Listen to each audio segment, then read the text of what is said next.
Now, the first thing they did was to forbid the drum, forbid all African ceremonies, forbid African ornaments, literally to destroy a people in such a manner that they had to be remade in an American image. This was the beginning of the fragmenting of our family in this country. It was also the beginning of the demeaning and the negation of the masculinity of the black male in America. In history, of course, the Negro had no place in this curriculum. He was pictured as a human being of lower order, unable to subject passion to reason, and therefore useful only when made the hewer of wood and the drawer of water for others.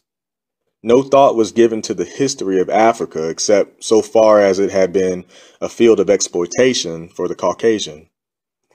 You might study the history as it was offered in our system from the elementary school throughout the university, and you would never hear Africa mentioned except in a negative. You would never thereby learn that Africans first domesticated the sheep, goat, and cow, developed the idea of trial by jury, produced the first stringed instruments, and gave the world its greatest boon in the discovery of iron. You would never know that prior to the Mohammedan invasion about 1000 AD, these natives in the heart of Africa had developed powerful kingdoms, which were later organized as the Songhai Empire on the order of that of the Romans and boasting of similar grandeur. Unlike other people, then, the Negro, according to this point of view, was an exception to the natural plan of things, and he had no such mission as that of an outstanding contribution to the culture. The status of the Negro, then, was justly fixed as that of an inferior.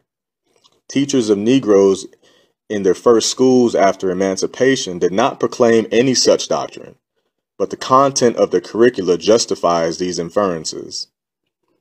An observer from outside of the situation naturally inquires why the Negroes, many of whom served their race as teachers, have not changed this program. These teachers, however, are powerless. Negroes have no control over their education and little voice in their other affairs pertaining thereto.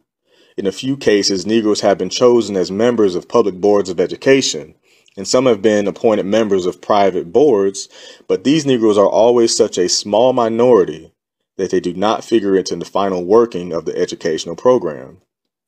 The education of the Negroes, then, the most important thing in the uplift of the Negroes, is almost entirely in the hands of those who have enslaved them and now segregate them. With miseducated Negroes in control themselves, however, it is doubtful that the system would be very much different from what it is, or that it would rapidly undergo change. The Negroes thus placed in charge would be the products of the same system and would show no more conception of the task at hand than do the whites who have educated them and shaped their minds as they would have them function. Negro educators of today may have more sympathy and interest in the race than the whites now exploiting Negro institutions as educators, but the former have no more vision than their competitors. Taught from books of the same bias, trained by Caucasians of the same prejudices, or by Negroes of enslaved minds, one generation of Negro teachers after another have served for no higher purpose than to do what they are told to do. I don't know what most white people in this country feel, but I can only include what they feel from the state of their institutions. I don't know if white Christians hate Negroes or not, but I know that we have a Christian church which is white and a Christian church which is black. I know, as Malcolm X once put it, that the most segregated hour in American life is high noon on Sunday. That says a great deal for me about a Christian nation. It means that I can't afford to trust most white Christians and certainly cannot trust the Christian church. I don't know whether the labor unions and their bosses really hate me. That doesn't matter, but I know I'm not in their unions. I don't know if the real estate lobby is anything against black people, but I know the real estate lobbies keep me in the ghetto. I don't know if the Board of Education hates black people, but I know the textbooks I give my children to read and the schools that we have to go to. Now, this is the evidence. You want me to make an act of faith, risking myself, my wife, my woman, my sister, my children, on some idealism which you assure me exists in America, which I have never seen. Ultimately, the white male views the black female as a threat to his survival on the planet. A secondary factor causing the white male to feel the need to degrade the black female in sexual encounters is the white male's and female's anger toward the original black mother. Whites blame the original black mother for giving birth to them with genetic deficiency, albinism.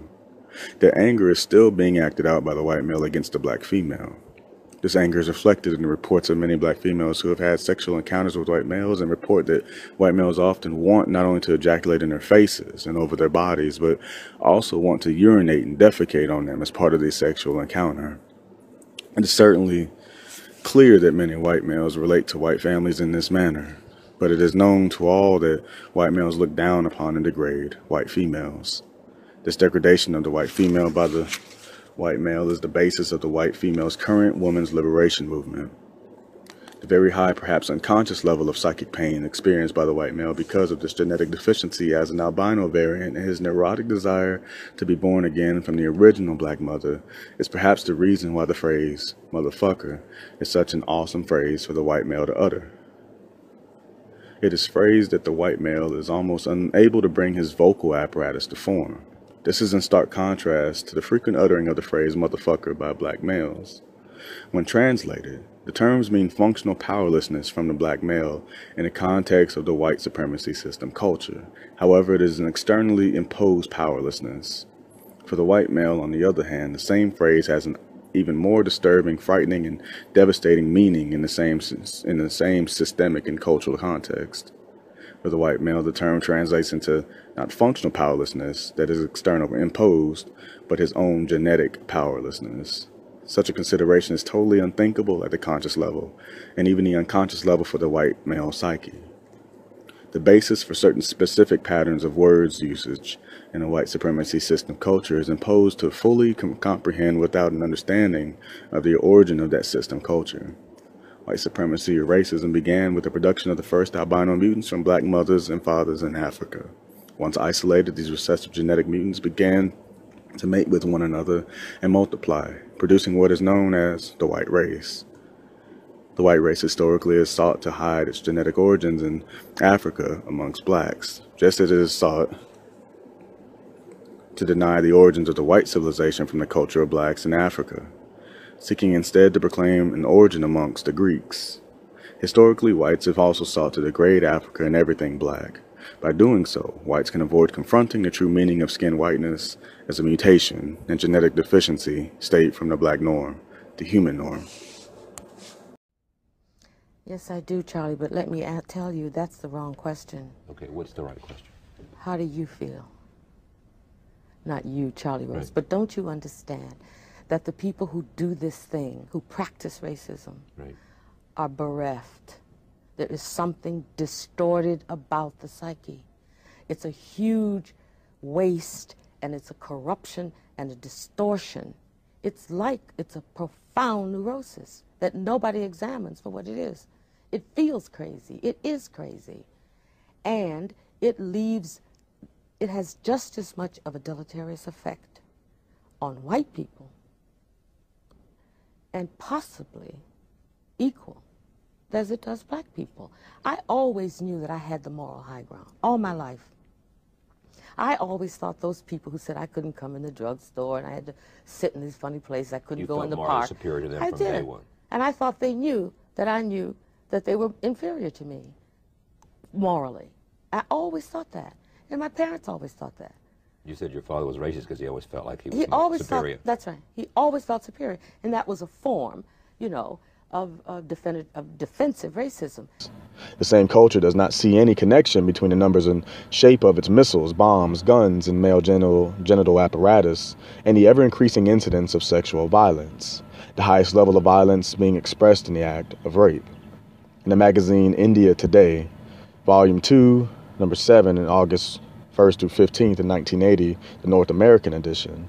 On one page, there was an article on the epidemic of rape in India, and on the very next page, there was an article on the development of missiles and other nuclear weapons of destruction by the subcontinent of India. The latter article was entitled, Soaring into the Space Age. Consciously, this page and subject association may be accidental, but unconsciously, it is logical. India is one of the poorest countries in the world with mass levels of unemployment and starvation. Those black and brown men are feeling debased and powerless under global white supremacy, which they still fail to understand after centuries of colonization. In India, there is a massive mental disease of people hating their skin color and wishing themselves to be as white as their early white Aryan invaders. They are obsessed with the caste system based on skin color, with the blackest people looked upon as untouchables. They hate themselves and feel debased under white supremacy. Also, these non-white men have not discovered yet how to feed their people. Therefore, because of this debased view of self, they rape. Just as the global white collective has raped the non-white women of the world and continues its rape of Black Mother Earth with weapons and pollution. Since the white supremacy system is predicated on the white collectives, most specifically the white male collective's sense of genetic and genital inadequacy and vulnerability, it reflects this sense of inadequacy and vulnerability in the raping of women, weaker men, and Black Mother Earth. Rape is most fundamentally a symptom in the entire syndrome of sensed male inadequacy. Therefore, those who wish to combat the world's epidemic of rape must wage counter-struggle against the global white supremacy system.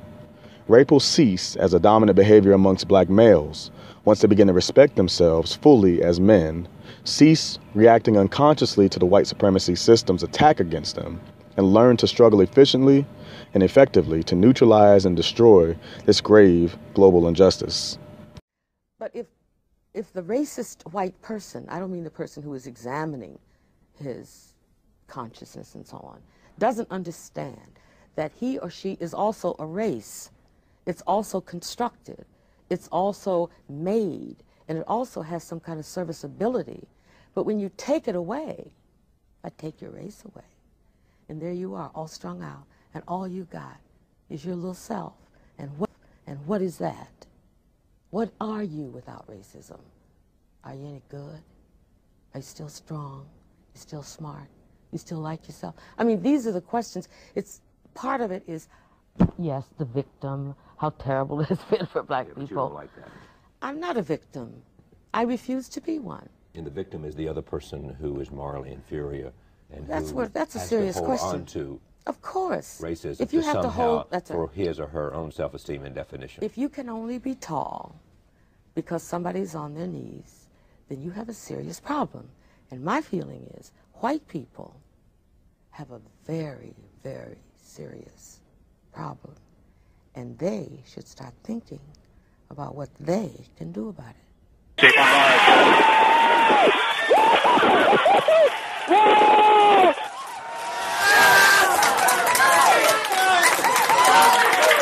Time to see where our curiosity will take us.